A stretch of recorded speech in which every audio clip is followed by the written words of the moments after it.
నమస్తే, welcome to our channel.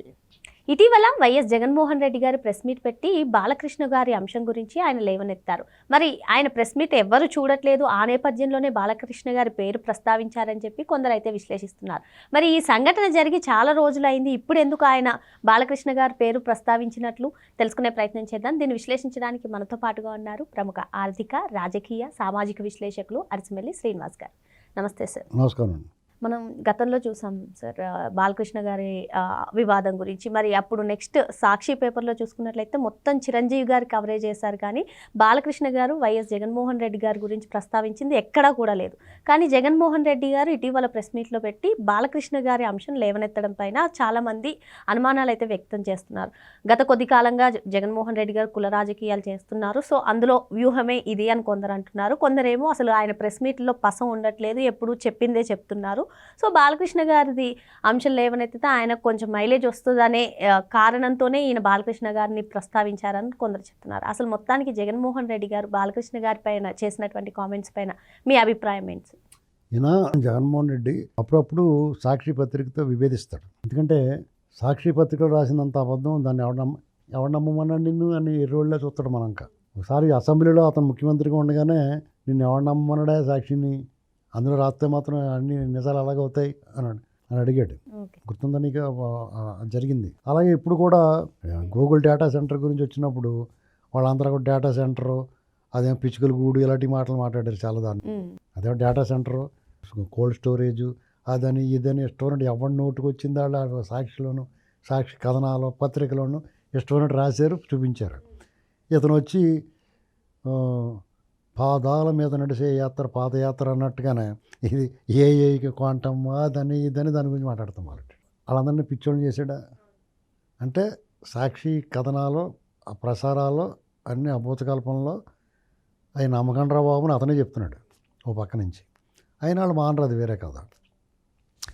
ఇక్కడ దొంగలు పడ్డ 6 నెలలు కుక్కలు మురుగుతాం అనేటువంటి సామెతని ఎప్పటికప్పుడు నిజం చేస్తాడు అతను. ఎందుకంటే అసెంబ్లీలో దమ్ముగా, ధైర్యంగా, తప్పో ఒప్పో ఉన్నదన్నట్టు కొండ బద్దలు కొట్టినట్టు మాట్లాడాడు బాలకృష్ణ గారు. అప్పుడు చిరంజీవి గారు వాళ్ళు జగన్మోహన్ రెడ్డి కలిసినప్పుడు చాలా బాగా అడిగారు అనేదో చెప్పాడు ఇంకొక సభ్యులు. చెప్తే అలాగేం అడగలేదు, బాగా ట్రీట్ చేయలేదు, వీళ్ళని బాగా అవమానపరిచాడు అని చెప్పాడు ఆయన, ఆ సైకోగాడు అని.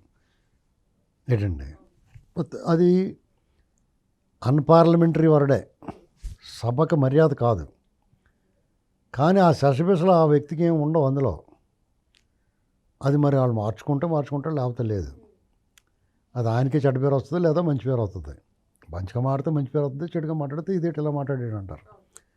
బాలకృష్ణ గారు మాట్లాడితే చాలామంది దాన్ని యాక్సెప్ట్ చేస్తారు. అంటే యాక్సెప్ట్ చేస్తే రాలే, ఇతను ఏం మాట్లాడినా మాట్లాడొచ్చా అంటే, ఈ జగన్ రెడ్డి వాళ్ళ గ్యాంగ్ మాట్లాడిన మాటలు బాగా విని చూసి ఉన్న దాని మీద వీళ్ళు ఏం మాట్లాడినా పర్లేదు, ఏదో ఒకటి అన్నారులే అన్న లెక్కలోకి వచ్చారు జనం. అది కూడా నీవు నేర్పిన విద్యయే నీరజాక్ష అని వాళ్ళే నేర్పారు వీళ్ళకి. వీళ్ళకి 40 సంవత్సరాల చరిత్ర ఉన్నా వీళ్ళకి తెలదు.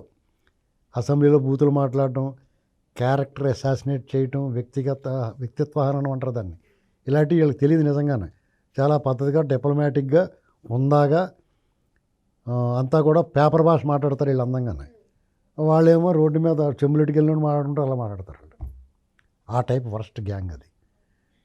ఈ బాలకృష్ణ గారు దాని గురించి మాట్లాడతా, అతను తాగి వచ్చాడేమో, అతనికి డ్రంక్ అండ్ డ్రైవ్ టెస్ట్ చేయాలి, ఇలాంటి మాట మాడదు. కరెక్టే. నువ్వు వచ్చి అసెంబ్లీకి వచ్చి అసెంబ్లీలో చెప్పది సిగ్గు లేకుండా బయట మాట్లాడతాం కాదు. నువ్వు ఒక శాసనసభ్యుడు, అప్పుడు సమావేశాలు జరుగుతున్నాయి, నువ్వు కూడా ఊళ్ళో ఉన్నావు. అప్పుడు ఎక్కడికి వెళ్ళిపోలేదు కదా అతను. ఇది జరిగేప్పుడు 20 రోజులు అయిపోయింది. ఏంటండి నువ్వు ఇక్కడే ఉన్నప్పుడు వచ్చి మాట్లాడాలి కదా. ఎలా ఎందుకు స్పందించలేదు నువ్వు? నన్ను ఇంత మాట అంటారు, నేను అసెంబ్లీకి వస్తున్నానని చెప్పి వచ్చి నీకు 2 పనులు అవుతాయి. ఒకటి హాజరైనట్టు ఉంటుంది, 2 ఈ మాట మాట్లాడేసి నేను ఎవడో గట్టిగా పట్టుకోడు కదా, పారిపోతావు కదా. అప్పుడు అలాగే పారిపోయావు కదా, ఇప్పుడు అలాగే వెళ్ళిపోతుంది. నేను ఎవడు పట్టుకుంటాడు? ఒకవేళ పట్టుకున్నాక వచ్చినా పరిగెట్టేస్తావు, దొరకకుండా పోతావు. ఇదేంటి ఇలా పరిగెట్టేస్తాడు, నెగ్గాంతపోయి వాళ్ళు పట్టుకుంటూ మానేస్తారు. నేను ఇప్పుడు మాజీ ముఖ్యమంత్రి స్థాయి ఒక ఎమ్మెల్యే అక్కడి నుంచి గబగబా పరిగెడుతున్నాడు అనుకోండి, వీళ్ళు పట్టుకోవడానికి ట్రై చేయరు, యాక్చువల్గా షాక్ అయిపోయి థియేటర్లో పరిగెడుతున్న పిచ్చోళ్ళగా అనుకుంటారు అంతే. ఏంటండి నువ్వు ఆ 2 పనులు అవును కదా వచ్చి అసెంబ్లీలోని నన్ను అంత మాట అంటారా? ఏమండి స్పీకర్ గారు, అయ్యా అధ్యక్ష ఇదేం న్యాయం అని అడగాలి కదా నువ్వు. అది అడగకుండా స్పీకర్ గురించి అతను బుద్ధి ఉందా గట్రా అని మాట్లాడుతున్నావు. ఇప్పుడు నువ్వు మళ్ళీ నేను ప్రాసిక్యూట్ చేస్తారు. ప్రివిలేజ్ కమిటీకి నివేదించాలా, ఇతను పిలిపించాలా, పిలిపించి నిలబట్టాలా అక్కడ సభలో. నువ్వు రానన్నా కానీ నేను తీసుకెళ్ళాలి. ఆ పని వీళ్ళు చేస్తారో చేయరో చూడాలి. ఇప్పుడు ఇలాగ అతను ఎప్పటికప్పుడు వదిలేబట్టి ఆ వాళ్ళ కోడేరు శివప్రసాదరావు గారు వదిలేస్తే విజయసాయిరెడ్డి ఎంపీ అయిపోయాడు రాజ్యసభ. అతనికి ఒక వెసులుబాటు కల్పించి అతని మిస్టేక్ని ఇగ్నోర్ చేస్తే అతను ఎంపీ అయిపోయాడు. తర్వాత ఈయన చావు కారకుడు వాళ్ళు. ఇలాంటివి నిర్లక్ష్యం చేయకూడదండి. ఇది చిన్న పామే కదా, లేకపోతే ఈ ముళ్ళు ఆ ముళ్ళుని తీసుకోవడానికి పనికొస్తుంది అని ఇలాంటివి వదిలేస్తే తర్వాత వీళ్ళు ఏమి దాన్ని నివారించలేని విధంగా ప్రమాదంలోకి వెళ్ళిపోతారు. చిన్నదే విషయం కింద కనిపించవచ్చు. వాడి నోట్లో నోరేం పెడతాం అంటే అన్నాళ్ళే మనం గట్టిగా తిట్టాం కదా అని ఊరుకోకూడదు. అతను చాలా దారుణంగా డ్యామేజింగ్గా మాట్లాడాడు. బాలకృష్ణ గారు డ్యామేజింగ్గా మాట్లాడంటే నువ్వు నిజంగానే నీ మీద సినిమాలే వచ్చినాయి. నీ మీద ఆంధ్రప్రదేశ్లో ప్రతి ఒక్కరు నీ మీద ఎలక్షన్ ప్రచారంలో ఈ పాటలు కూడా కట్టి పాడారు సైకో అని. తప్పేముంది అందులో? పైగా నీ మీద అనేక వార్తలు వచ్చినాయి. అది ఒట్టిదా నిజమో నువ్వు చెప్పాలి. మీరు లండన్ నుంచి మందులు వాడతారని, ఇతను మానసిక స్థితి సరిగ్గా లేదని పాపం అనేక రకాలుగా మాట్లాడే నిజం ఒకటితో తెలియదు. దాన్ని నువ్వు కాదని నువ్వు ఎప్పుడైనా ఖండించావా? నువ్వు చంద్రబాబు నాయుడు గారిని దారుణంగా కించపరిస్తే ఆయన ప్రెస్ మీట్ పెట్టి బోరుని విలపించి ఆయన బాధ అని చెప్పుకున్నాడు. నువ్వు ఎందుకు చెప్పలేదు? అవునా కదా? ఇప్పుడు చాలా సెన్సిటివ్ మ్యాటర్ అయినా సరే చంద్రబాబు నాయుడు గారు దుఃఖాన్ని ఆపుకోలేకపోయినా సరే చెప్పాడు. మరి నువ్వు ఎందుకు చెప్పు? నువ్వు కాకపోతే కాబట్టి దాన్ని ప్రజలు నిర్ధారించుకున్నారు.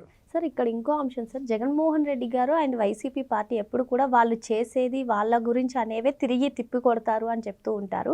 ఈవెన్ బాలకృష్ణ గారి వ్యవహారంలో కూడా అదే అన్నారు, ఆయన మానసిక పరిస్థితి ఏ విధంగా ఉందో అని. అసలు ఈ మానసిక పరిస్థితి గురించి జగన్మోహన్ రెడ్డి గారు కామెంట్స్ చేయడం ఏ విధంగా చూడాలంటే? ఇప్పుడు సాధారణంగా ఎర్రగడ్డ కానీ ఎక్కడికైనా వెళ్ళావనుకోండి, అక్కడ నువ్వు చేష్టలు కొంచెం తేడా చేష్టలు చేస్తున్నారు. మానసికంగా వైకల్యం ఉన్నవాళ్ళు పాపం వాళ్ళకి కొంచెం అబ్నార్మల్గా ఉంటారు, నార్మల్గా ఉండరు. వాళ్ళు ఏమనుకుంటారంటే నువ్వు అబ్నార్మల్గా ఉన్నావు అనుకుంటారు. వాళ్ళు నీకు పిచ్చి ఉందరా బాబు అంటాడు, ఒప్పుకోడు. నాకు పిచ్చి, నీకు పిచ్చి, మీ అమ్మకి పిచ్చి, మీ నాన్నకి పిచ్చి, మీ తాతకి పిచ్చి అని తిరిగి తిడతాడు రాజబాబు లాగా. ఏంటండి అంచేత ఆ మాట జగన్మోహన్ రెడ్డి గారు అన్నారంటే ఖచ్చితంగా కన్ఫర్మ్ చేసుకోవచ్చు ఆయనకి. ఇంకోటి ఏంటంటే నేను ప్రతిరోజు కూడా గత 5 సంవత్సరాలు జగన్మోహన్ రెడ్డిని విమర్శించిన వాళ్ళు విమర్శించినట్టు ఉన్నాం. దూదేకిన టేకాం, చీల్చి చెండాడం, శస్త్రచికిత్స చేసాం, కుట్లేయటం మానేసాం. అతను చేసిన ప్రతి అవకతవక అసంబద్ధ ప్రజా వ్యతిరేక నిర్ణయాలని ప్రజల్లో తీసుకెళ్ళాం, ఎండగట్టాం. ఇక ఇతని గురించి ఏమనకూడదని ప్రతిరోజు పొద్దున అనుకుంటానండి నేను. కానీ నా చేత ఈ మాటలన్నీ వాళ్ళే మాట్లాడుతున్నారు. నిజంగా నేను అతని గురించి ఏది అన్నీ జై శ్రీరామ్ అనుకున్నట్టుగా ఉండాలనుకుంటాను నేను. మంచి మాటలు మాట్లాడాలి. ఏ రోజన్నా జగన్ చాలా మంచివాడు అనేటువంటి మాట నా నోట్లోంచి రప్పించి భగవంతుడు అని కోరుకుంటున్నాను నేను. ఎందుకంటే చిరాకు అవుతుంది అతని గురించి మాట్లాడటానికి. అంత దరిద్రంగా ఎవరు ఉన్నారు అది పార్టీ కానీ వాళ్ళు కానీ.